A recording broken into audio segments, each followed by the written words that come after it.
There goes. How's it going, Comic Shot Army? We're here with Keith Gleason, the creator of the Mighty Mascots. How you doing, Keith?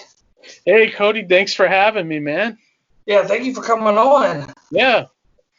So what's going on today? We're reading your book today, and we're going to review it this week. Oh, great. Awesome. I hope you enjoy it, man. If you like just fun superhero comics, that's what you're going to get with the Mighty Mascots. Yeah, I've seen a couple pop culture references, like Home Alone. Yeah. Yep. You picked up on that, right? Yeah. You're the only one so far, honestly, that picked up on the Home Alone reference. Yeah, it was like the very first page. It looked like I forget their names, but the two Yeah, bad the guys. Wet Bandits, yeah. Yep. I actually owe that to my artist because in the script it was just two random thugs, and he was like, why don't we just do the two guys from Home Alone? And I go, brilliant. And so he did it, so I definitely that's a whole thing just the artist came up with, but it works. Nice. Who's your artist?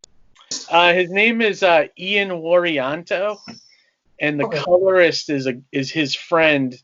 The colorist is Anton Bandy, and they both live in Indonesia, oddly enough. And I really like their style of artwork. I think it complements the series really well. They were just a good find, when I was putting the book together, basically. How did you get in contact with them? It's kind of a boring story, but I just a Facebook ad. I went to a bunch of artist groups and just put up ads saying, hey, paying gig, looking for an artist. This is what I'm kind of looking for. And then I had a ton of submissions, like at least somewhere in the ballpark of like 50 to 100. And Ian kind of came in at the last minute, and then when I saw his stuff, I was like, this is the guy, and yeah, he's been awesome to work with. No language barrier or anything, like when we talk on email, and quick, very quick, like he can have 4 pages out for you in a week, it's like it's insane. Yeah. So I definitely enjoy working with both of them. I think they're really good, very professional, and I'm actually shocked that they don't work for Marvel or DC. They're that good. So, what gave you the idea of Mighty Mascots? Well, it's it's funny that's sort of like the idea itself came from an odd place. It's my wife bought me a T-shirt. We have these stores up here called Ocean State Job Lot, and they're exactly what they sound like, like a store that you would go to for like concrete and like bark mulch and things like that, and but they sell like a little bit of everything, and they had these T-shirts, and she bought one, and it's basically said on it Breakfast Club, and it had Tony the Tiger. It had a lot of the regular cereal mascots hanging out on it, like Rice Krispie guys and all of them, and the Sugar Smacks frog or Honey Smacks frog, and it just said Breakfast Club. And I was brushing my teeth one day and looking at the T-shirt in the mirror, and I was like, my God, there's something to this. Like, just looking at the image, I didn't envision it as like a superhero book, but it was more like I thought it was a reality show, like a comedy comic where it was like all these guys were stuck in a house or something, I thought it could be kind of fun and funny. But then like the second I started thinking about Captain Crunch as like sort of like Batman was when it kind of clicked for me. It's like, well, you know what, if I took each character and then thought about like how I could make them like a superhero, and then that's sort of where I kind of took the turn towards the superhero stuff. For me though, the series 2 was always like I wanted to do something that was like nostalgic, but also because I love superhero comics, I wanted to do something like with the stuff that I grew up with, like the old Spider-Mans or old Avenger books. So that was kind of like a perfect merging of everything, and it just kind of came together after that. So I've been working on it off and on for, I want to say since like 2015, maybe. Oh, okay. Yeah, so it just recently got picked up, by Alterna last year, but like before that, I was kind of publishing it on my own and doing different things. It had a whole different other artists and everything at one point, and so it has a little bit of a history to it. What's that? Do you have any of the original books before Alterna got them? I did. What I was doing, I have 2 chapters. I was doing a book. I was self-publishing a book called Reckless Chronicles from my company, and what it was an anthology book. So basically, I wanted to work on a bunch of different comics at the same time instead of just focusing on one story. So I figured, why not do an anthology where I could do 3 separate stories and have them together in one book. So Mighty Mascots was one of the stories in the book. And then I had another one, which was a sequel to a comic that I did called Hero Envy. And then the third one was Time Traveling Team Ups, which was like my take on like public domain kind of stuff, like characters like that. But anyways, Mighty Mascots, I did 2 issues of that. So I have about 16 pages of the previous stuff. With do you know the artist Frankie B. Washington? He's I think I stuff from Alterna. He does some covers and things like that. He was a guy. He's a local guy around here in Massachusetts that I know from convention scene, and he was my original artist. And then when I went to pitch it to Alterna, we had to make a bunch of changes to it, and I ended up he didn't really want to redraw the entire issue again, so that's why I ended up going with a different artist. And so and then what you're seeing coming out from Alterna now is what all the changes were, and the final product basically. Can people get where can people get the earlier versions before it got to Alterna? Well, I have an Indiegogo right now where people can get my new mascot stuff, but also it has some of my older stuff on there. I used to have it on my website, but like the way the website's changed over the years with the emergence of Square and all that, I can only have a certain amount of stuff in my store now. So I only have my Mighty Mascot regular stuff on there right now. But if you see me at conventions, I usually have the old issues with me. And I actually might be using some of the artwork in issue 4 of the Mighty Mascots, because I'm going to do like some backstory. And a lot of the old issues of Mascots were the origin, basically, of how they came a bit to be, and how their whole backstory with the villains and everything like that. So yeah, that sounds pretty cool. So how far are you going to take the story? How many issues do you see? I haven't thought about that, but I definitely can go for a while. Like I feel like it's sort of like me building up my own universe. Okay. Because I'm, with every story arc and one shot that's going to be coming up, I feel like I'm adding more to their rogues gallery, and I'm going to actually try to have some more side characters that are good, and not everything be evil, and just build, keep building, have characters come back, have reoccurring roles and things like that. Maybe do offshoots eventually. But I feel like I'm building a whole superhero universe, Yeah, that's what I was going to ask. Was you going to do side stories, or is each character going to get like their own individual story? I would love to do that. I don't know if you saw that Alterna is like now that they've kind of left Diamond, they've let all the creators.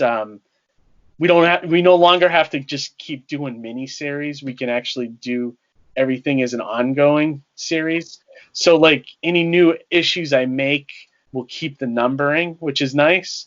So I can build on what I've already laid out with the first miniseries, and I don't have to keep doing it, resetting and starting again, So I can actually build up, and I could do stuff like that. Like if I want to have one issue where one character is on a solo adventure, I could do that, Or if I want to just have two characters doing something, I can do that. I haven't thought much about like doing like one shots or offshoots. I think what I'm gonna try to do is keep it all in the regular book for now, and and then if it grows in the need, or if people want it, if it sells really well, maybe I'll consider doing stuff like that. But being indie, it's like you kind of don't want to gouge too many people, or gouge too much, I just found out I can go to my local comic book store and request the book. I didn't know really? that. Do they sell Alterna there or no? They don't sell them there like particularly, but if I ask for them, they can get me the Alterna books. I just found that. Yeah, most stores can, and like depending on the store, like I find that a lot of stores either carry Marvel and DC and that's it, and then you'll find stores that carry everything, So yeah, it's definitely whatever business they're making money on, I guess, whether it's superhero books or whatever, Yeah. Do you know why Alterna does their comic books like old style, like paper and the newspaper? I do actually, yeah. They do that because to make it more affordable. If they did regular paper stock, it would end up costing like $5, $4 an issue. He's trying to. The thing with the publisher of Alterna, he's trying to get, go back to the old school style of printing on. It was called newsprint, and that's part of the reason I went with him, because I like the philosophy of trying to, you can pick up my whole miniseries for under $5, which is amazing, The thing that sucks about it is when you go to a convention, though, the tables aren't getting any cheaper, so you almost got to sell like 3 times the amount to make back, your table costs. So that part kind of sucks, but I try to fill that with like other like tchotchkes at the table, like stickers and enamel pins and things like that, just try to help make the money back. But as for readership, though, I think that's great. You can go into a comic store with $10 and you can walk out with 7 or 8 Alterna books versus like 1 or 2 regular Marvel books, so it's, in that respect, it's a win for the readers, I think, Oh yeah. And yeah, for $1, even if you don't like the story, $1 instead of spending $3.99 or $5.99. So I mean, yeah, I like that too. And I find when I'm selling it at shows, people don't even think about it, because it costs more to get a soda than it costs to get my comic. You know what I mean? So it's like, it's very, people will just try it, So that part I love about it, Right.